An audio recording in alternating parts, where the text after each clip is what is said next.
بچه خسارتی که خوردیم خیلی زیاد بود، هم جانی که من خدا رو شکر چیزیم نشد، ولی آقای فیلمبردار یه ذره نااحوالن.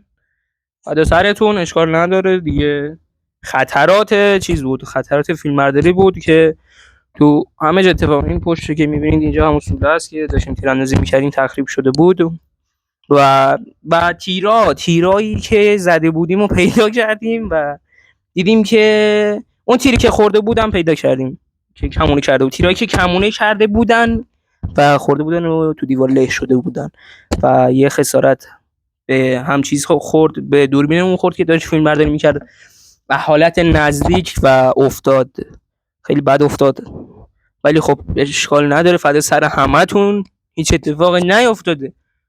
شما به خاطر شما خب معلومه فیلم برداری میکنیم، فدای تک تک سرتون، اشکال نداره. میخوام حالا بهتون نشون بدم، چیزی نیست، اشکال نداره، بذار نشون بدم فقط.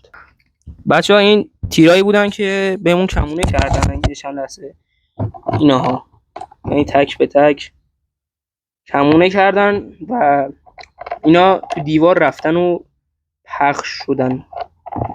بله میبینید له شدن. چند تا این کمونه کرد مثلا، اینو نزدیکای خودمون، اینا که اینجوریان نزدیکای اینو بغلیش نزدیکای خودمون پیدا کردیم. و اینم خسارت دوربینمون که اینجاش کلا با شیشه مثل اینکه خورد، رنگشو برد. شانس آوردیم قاب داشت دوربین و پایمون خط و خش افتاد روش به خاطر فیلم برداری و همه شیشه خورد، یعنی همه اینا شیشه خورد. چیزمون سالمه، بیاید مثبت نگاه کنیم، میکروفونمون سالمه. آره اوکیه، چیزی نیست، باش، خدا عالی، خدا نگهدار.